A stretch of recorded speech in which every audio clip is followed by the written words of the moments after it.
라는 제목으로 같이 말씀의 은혜를 나누고자 합니다. 제가 고등학교 1학년 때 하나님을 만나게 되었고 그 이후로 40여 년 동안 신앙생활을 하고 있습니다. 신앙생활하면서 제가 확실하게 고백할 수 있는 것은 교회가 너무 좋다라고 하는 거죠. 교회 오면 행복하다라고 하는 겁니다. 그래서 은혜 받고 난 이후에 교회에서 고등학교 시절에도 늘 잠을 잤습니다. 봄, 여름, 가을, 겨울 할 것 없이 늘 교회에서 난방도 안 되는 곳에서 잠을 자면서 새벽에도 지키고 저녁에도 기도하고 그리했습니다. 또 그 당시에는 고향교회에서는 많은 사람들이 그렇게 교회에서 함께 기도하면서 주무시는 것이 그냥 그것이 일상이었습니다. 권사님도 기도하시고 집사님도 기도하시고 우리 교회 선배에 있는 그 최형이라고 하는 분도 같이 기도하고 후배도 기도하고 늘 그렇게 같이 기도하면서 그 저녁에 자는 것이 그것이 일상이었습니다. 매일 교회에서 그렇게 삶을 살았습니다. 요즘도 시간이 되는 대로 교회에서 많은 시간들을 보내고 있습니다.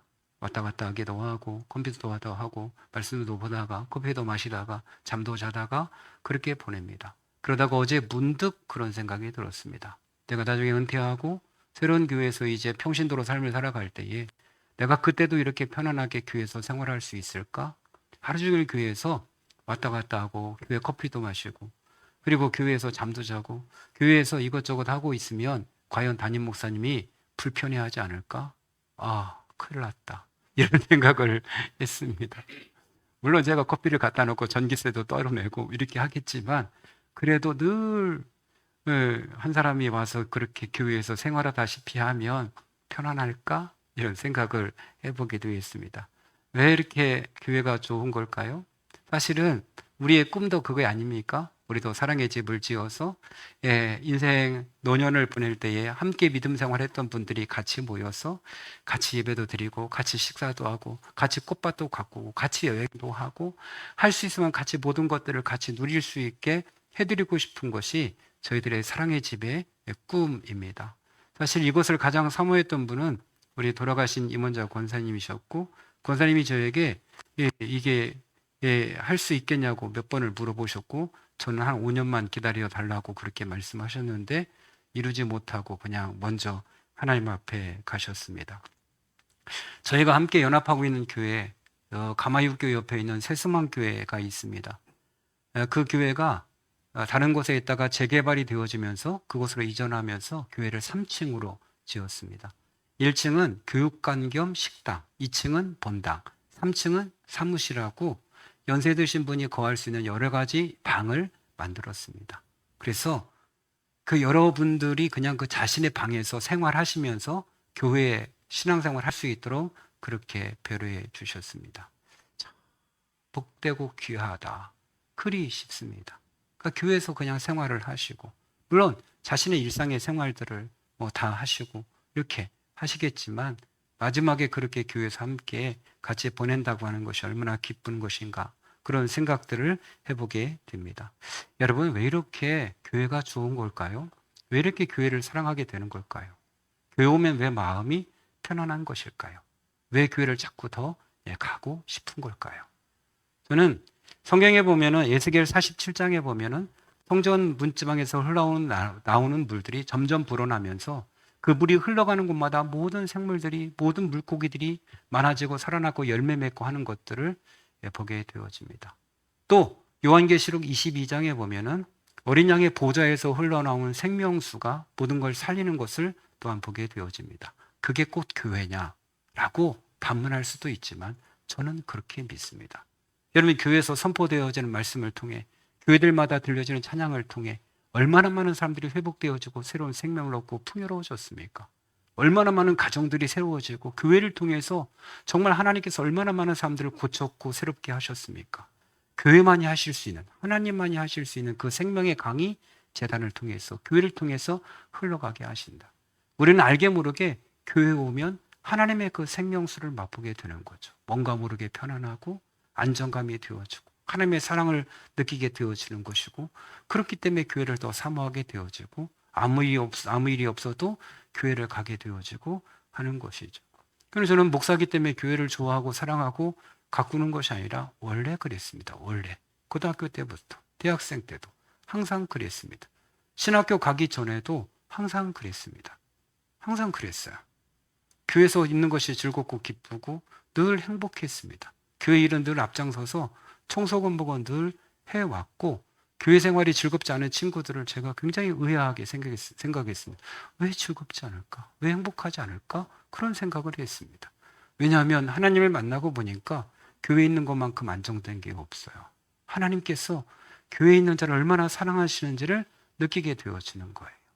오늘 우리가 함께 본 시편 27편 말씀은 이 다윗이 도피 생활 가운데 지은 시가 되겠습니다. 그는 여전히 위협과 어려움에 처한 가운데 있습니다. 그럼에도 불구하고 다시 꿈꿨던, 그리고 다시 정말 원했던 단 한 가지 소원은, 그것은 하나님의 성전에서 하나님의 아름다움을 보고 또 하나님과 함께 있는 것, 그것을 그가 소망하고 꿈꿨던 걸 보게 되어집니다. 그는 편안함이나 안전함이나 회복이나 이 전쟁이 빨리 끝나거나 도피 생활이 끝나거나 그게 그의 소원이 아니었습니다. 그는 하나님의 성전에서 예배하고 싶다. 이것이 그의 하나의 소원이었다. 그렇게 고백하고 있습니다. 내가 여호와께 바라는 한 가지 일, 그것을 구하려니 곧 내가 내 평생에 여호와의 집에 살면서 여호와의 아름다움을 바라보고 그의 성전을 사모하는 그것이라. 이렇게 이야기했습니다. 주님의 성전에 사는 것, 그게 그의 유일한 소망이었다. 그렇게 고백을 합니다. 다윗의 이런 고백들은 한 번으로 끝나지 않습니다. 시편 곳곳에서 그의 이러한 감정들이 드러나게 됩니다. 시편 26편 8절에도 여호와여 내가 주의 집을 사랑하오니 주의 영광이 거하는 곳을 내가 기뻐하나이다.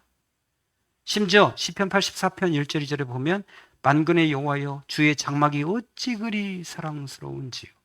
내 영혼이 여호와의 궁정을 사모하여 쇠약하며 내 마음과 육체가 살아계신 하나님께 부르짖나이다. 여러분, 얼마나 성전을 사모했으면 몸이 쇠약해질까요? 이건 상사병에 비유할 수 있어요. 상사병 걸리면 몸이 쇠약해지죠. 밥맛도 없고 자꾸 거기만 생각나고 그냥 아무것도 못하는 것처럼 하나님의 성전을 다윗이 얼마나 상사병이 걸릴 정도로 사랑했으면 그가 몸이 쇠약할 정도로 성전을 사모했다. 그렇게 되어져 있습니다. 여러분, 다윗의 직업은 무엇이었습니까? 어린 시절 직업은 묵동이었죠. 조금 지나고 난 다음에는 그는 전쟁터의 장수였습니다. 가는 곳마다 전쟁에 승리했고 다윗이 죽인 자는 천천히요 만만이다 할 정도로 그런 위대한 장군이었습니다. 그가 나중에 왕이 되었습니다. 그는 목동이었든지 장군이었든지 왕이었든지 상관없이 그는 최고의 사람이었습니다. 그럼에도 불구하고 그가 정말 꿈꿨던 것은 하나님의 성전에서 예배드린 예배자, 이게 그의 소망이었습니다. 목동도 엉망으로 하고 장수도 대충 하고 왕도 그냥 개판 치면서 난 예배자가 될래, 이게 아니에요. 그는 왕으로서도 여러분 다윗만큼 그 정도 영토를 넓히고 그런 태평성대를 이룬 왕이 없어요. 그럼에도 불구하고 그의 한결같은 소망은 난 하나님의 성전에서 예배자라고 살고 싶다. 그의 그 가장 강렬한 꿈이었다라고 하는 것입니다. 다윗이 유다의 헤브론 지역에서 왕이 되고 7년 6개월을 지냈습니다. 그리고 전체 통일왕국을 이루었습니다. 이스라엘과 유다를 하나로 합쳐서 통일왕국이 이루고 난 다음에 그게 드디어 그의 왕궁이 예루살렘으로 옮기게 되었습니다. 예루살렘에 옮겨서 여기에서 그가 33년을 지내게 돼요. 근데 예루살렘에 올려서 토막 왕이 되고 난 다음에 첫 번째 한 것은 그건 아비나답의 집에 보관되어 있던 법궤를 자신이 있는 궁으로 모시고 오는 것이었어요. 근데 일단 왕궁에 하나님의 법궤를 둘 만한 곳이 없으니까 특별 제작한 천막을 짓고 그곳에 하나님의 법궤를 모시고 왔어요.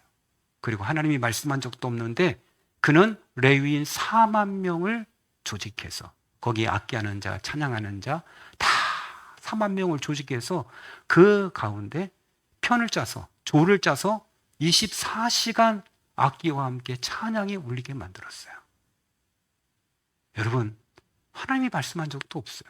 그는 예배를 얼마나 소중하게 생각하고 얼마나 좋아했는지 이 4만 명을 조직해서 4만 명은 오직 하나님을 예배하는 예배자들이 예배자로 그렇게 삼았습니다. 몇 년 동안 지속됐을까요?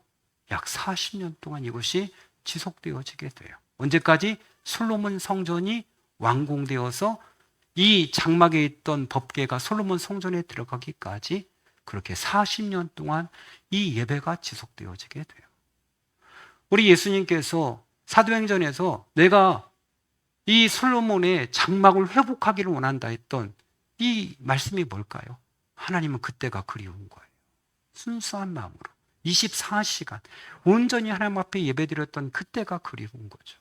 그러니까 아무 때나 어떤 백성들이 온다 해도 그때가 계속 예배가 드려지고 동일한 예배가 드려지고 있는 거예요.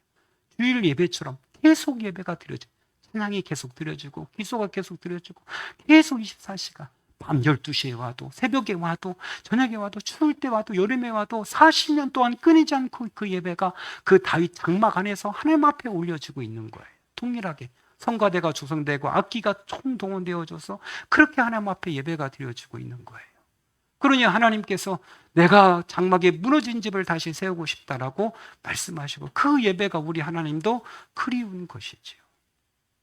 여러분, 우리가 24시간 이들이 이렇게 드렸는데 이 예배가 중단될 위기가 있었습니다. 그것은 다윗의 아들 압살롬이 반역을 하게 되어졌고 다윗이 피난길에 오르게 되었습니다. 그때 대제사장이 이 법궤를 들고 따라 나오려고 했어요. 만약에 법궤를 들고 따라 나왔다라고 한다면 함께 피난길에 오른다고 한다면 어떻게 될까요? 어떻게 따라다니면서 찬양을 할 수 있겠습니까? 뭐가 예배가 제대로 될 수 있겠어요? 그러니까 다윗이 넌 다시 돌아가라. 그래서 법궤를 다시 원래 있는 위치로 돌려보내서 그곳에서 계속 이루어지게 됐어요. 제가 여러 조사를 해보니까 물론 전에처럼 4만 명이 그렇게 막 돌아가면서 계속 할 수는 없겠지만 비상사태니까 그래도 최소한의 인원들이 예배가 끊이지 않고 계속 그 예배를 24시간 드렸을 것이다. 이런 자료가 있더라고요. 성경에 명확하게 끝났다, 드렸다가 없지만 그러나 그 중대성을 볼 때에 계속 예배는 진행되고 있었을 것이다. 그렇게 이야기를 해요. 자, 여러분 얼마나 귀하고 고귀합니까? 제가 오래전에 한 목사님한테 이야기를 들었어요. 큰 교회를 하시는데 감동 가운데 밤 12시 기도회를 만들어야겠다. 그런 감동이 왔대요. 그 본인이 생각할 때도 아니 밤 12시에 누가 교회 와서 그 기도회를 참여할 수 있겠어요. 근데 감동이 왔기 때문에 교인들에게 선포하고 밤 12시에 기도회를 우리는 시작한다. 매일 밤 12시에 기도회를 시작한다. 죽어 나가는 건 누구죠? 부목사들이 죽어 나가는 거죠. 부목사들이 돌아가면서 해야 될 거 아니에요. 부목사들은 막 속으로 이렇게 했겠죠. 그런데 하나님의 감동을 주셔서 밤 12시에 했는데 놀라운 건 성도들이 어마어마하게 보이더라는 거예요. 성도들 가운데도 그렇게 불면증에 시달리는 성도들이 많다라는 거예요. 그리고 혼자 되신 분들이 밤에 잠을 못 이루고 그렇게 오시는 분들이 많고 그렇게 그 시간에 애절하고 통곡하고 은혜가 되다라는 거예요. 새벽까지도 막 잠을 못 자고 집회가 끝난 다음에도 막 이야기에 꽃을 피우고 그렇게 행복하더라고요. 그 밤에 잠을 안 자는 성도들이 이렇게 많구나를 깨달았다는 거예요. 하나님이 보셨던 거죠. 야, 잠 못 이루는 성도들, 새벽까지 잠을 못 이루고 있는 성도들, 그 성도들을 위해서 밤 12시에 집회를 열어라. 그러니까 성도들이 너무너무 행복했다는 거예요. 여러분, 다윗이 이렇게 24시간 이렇게 예배를 드리고 하니 성도들이 얼마나 기뻐요. 백성들이 아무 때나 예루살렘으로 올라오는 거예요. 예배 드리고 싶으면 예루살렘에 올라오는 거예요. 그전에 어떻게 올라와요? 그전에는 자기가 죄졌던지 절기만 따라서 올라왔지 않고 아니고 회복하고 싶으면 언제든지 올라오면 언제든지 그곳에서 예배가 드려지고 있는 거예요. 항상 동일한 예배가 드려지고 있으니 얼마나 감격스럽겠어요. 다윗은 어땠을까요? 다윗도 수시로 참여해서 같이 그 예배에 참여하고 그렇게 했던 것이죠. 그럼 다윗이 얼마나 성전을 사모했는지 우리는 여러 가지를 통해서 우리가 알 수 있습니다. 다윗은 자기가 그렇게 장막에서 24시간 드려진 예배로 만족할 수가 없었습니다. 그래서 그는 안 되겠다. 내가 성전을 지어야겠다. 그런 마음을 먹었어요. 이렇게 뭐 특별한 제작한 장막 속에 하나님의 이 법궤를 둘 수 없고 특별한 성전을 좀 지어야겠다라고 해서 성전을 지키러 마음 먹었는데 하나님께 선지자를 통해서 말씀하신 거죠. 내가 네 마음은 안다만 너는 피를 많이 흘렸기 때문에 네가 성전을 지으면 안 된다. 이렇게 하나님께서 말씀을 하시는 거죠. 다윗이 실망한 가운데 그러면 내가 성전을 지을 수 있도록 준비해야겠다 싶어서 그가 자신의 재산을 하나님 앞에 내어놓아요. 금만 하더라도 금이 3천 데나리온 그렇게 되어 있습니다. 3천 데나리온, 은이 7천 데나리온, 달란트죠. 3천 달란트, 은이 7천 달란트. 그 외에도 구리, 철나무, 보석, 홍복, 에메랄드 등등 엄청 많습니다. 제가 금 3천 달란트가 얼마인가 환산해 봤더니 금이 1000톤이에요. 1000톤. 금만 1000톤. 시가로 계산했더니 2조 6,660억이 돼요. 금만. 2조 6,660억. 이야, 왕이라고 금이 아깝지 않을까요?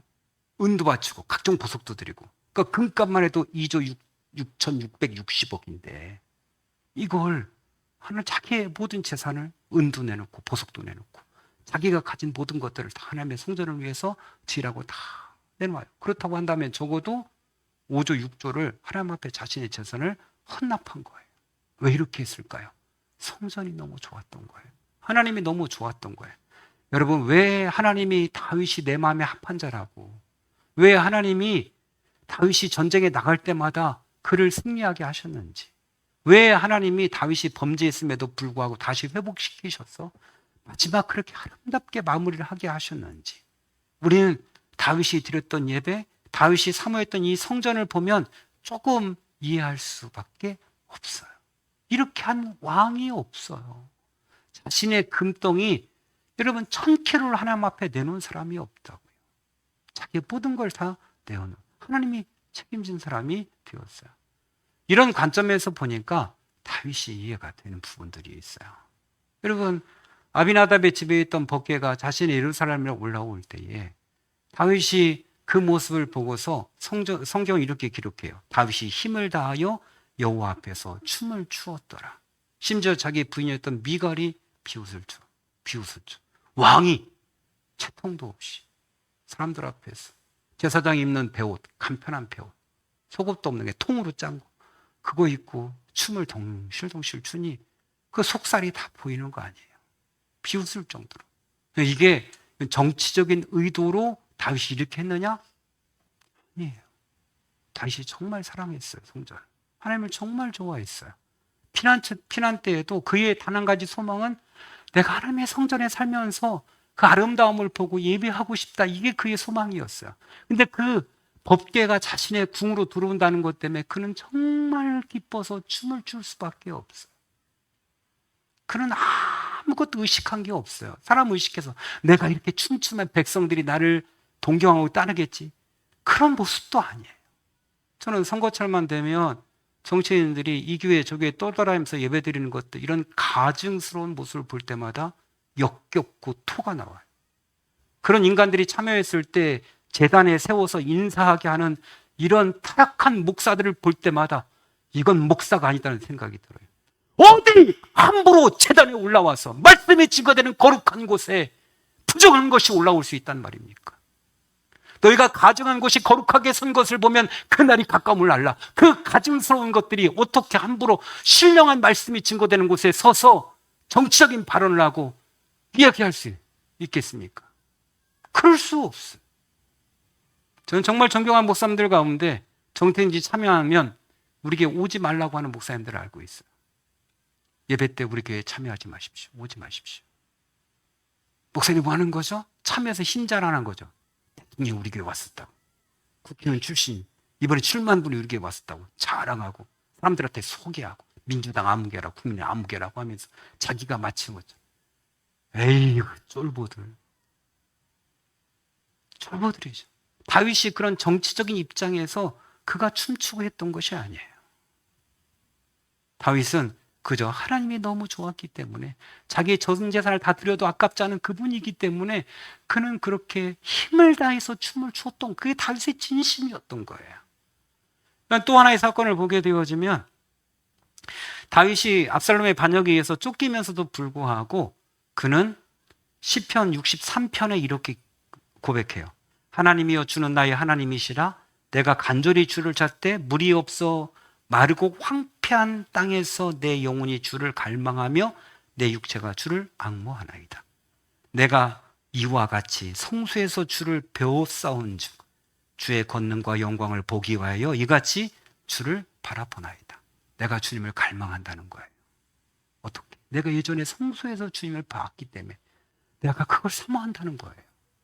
이게 다윗의 말. 쫓기는 상황 가운데서도 하나님, 제가 예전에 성소에서 드렸던 24시간 드렸던 그 예배, 그 영광 보았기 때문에 저는 그것을 사모합니다. 이 고백을 다윗이 하고 있는 것이죠.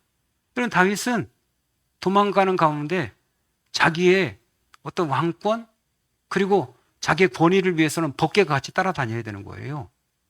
그게 이스라엘 백성들은 가장 중요한 거 아니에요. 그런데도 불구하고 법궤를 가져오려고 하는 제사장들에게 아니, 법궤 가져오면 안 돼. 원래 있던 자리에 두어. 이렇게 이야기해요. 내가 하나님이 많이 원하시면 다시 돌아와서 예배할 거야. 이렇게 고백해요. 진심이었어요. 정말 성전을 사랑하고 예배를 사랑하는 사람이었어요. 야, 정말 이런 사람이 하나님께서 다윗을 높이 들을 수밖에 없는 이유가 바로 여기에 있구나. 예, 그리 싶어요. 여러분, 록펠러를 여러분 알고 계실 겁니다. 한때 미국 석유의 90%를 장악했고 독과점 문제 때문에 문제도 되기도 하고 했습니다만 나중에 많은 또 선한 일을 하셨던 분이기도 하시고 전 세계에 5,000개 이상의 교회를 세우기도 하시고 많은 병원들과 학교와 여러 가지 일을 하셨던 정말 초재벌 중에 재벌이셨던 록펠러. 이번에 성장 과정은 별로 그렇게 부유하지는 않았습니다. 아버지가 약초 장사하고 보험 판매였대요. 뭐 당시 어려웠던 시절이기 때문에 아버지가 한 번 나가면 오랜 시간 동안 집에 못 돌아왔답니다. 그러니까 엄마가 자녀들을 양육했는데 자녀들에게 굉장히 근검전략하게 그렇게 자녀들을 양육을 했답니다.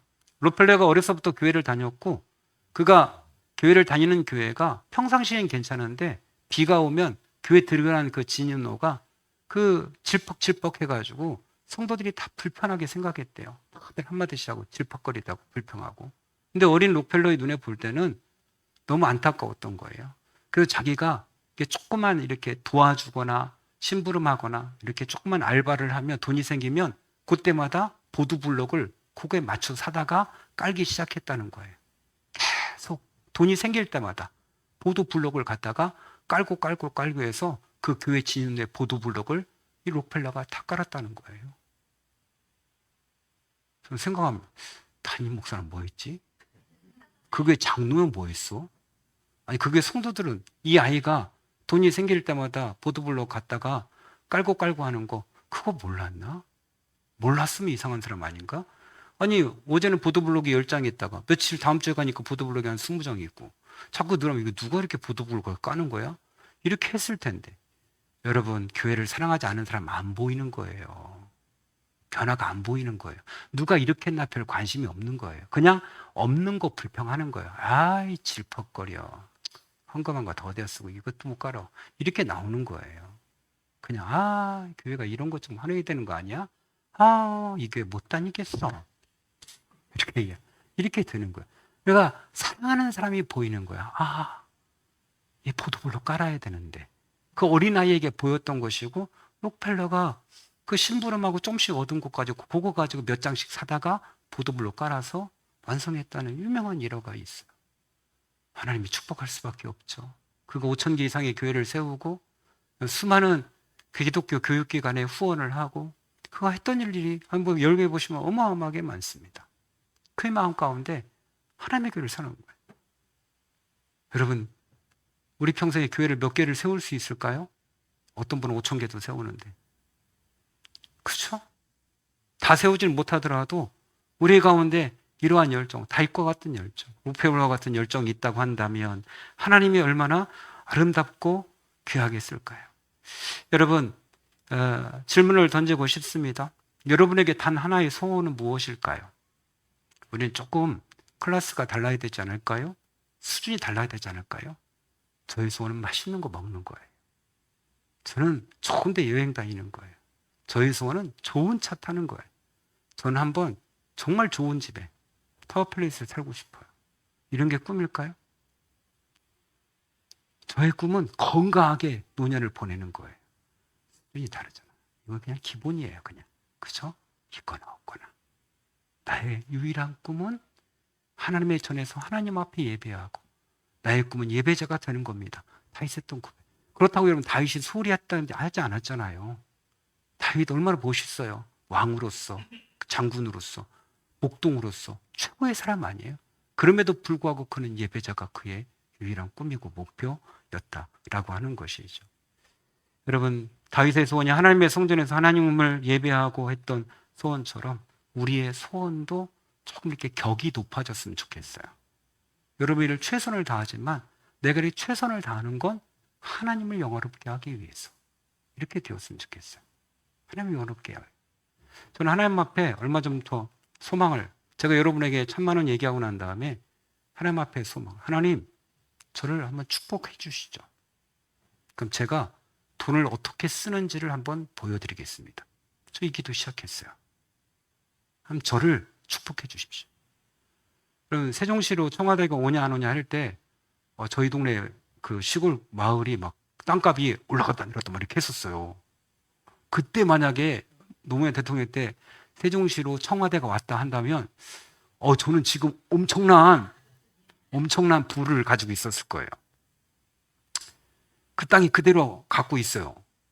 제 이름 아니지만 어머니 이름으로. 그 제 이름으로도 오겠죠. 그 생각 어떤 변화가 있을지 어떻게 알아요, 여러분? 반도체 공장이라도 하나 세종시 옆으로 공주 쪽으로 오면 하나님 어떻게 축복해? 저는 하나님 앞에 하나님 저를 어떤 식으로 축복하시든 축복하시면 물질을 어떻게 쓰는지 제가 한번 하나님 앞에 보여드리겠습니다. 하나님 앞에 사람들 앞에 아니고 하나님 앞에 이렇게 쓰는 거야. 로펠레처럼 다윗처럼 한번 보여드리겠습니다. 여러분 우리는 하나님을 예배하는 예배가 가장 꿈이고 하나님의 영광을 드리는 것이 가장 꿈인 그런 멋지고 아름다운 수준이 있는 그런 성도의 삶이 되어지시기를 축원합니다. 우리 함께 같이 찬송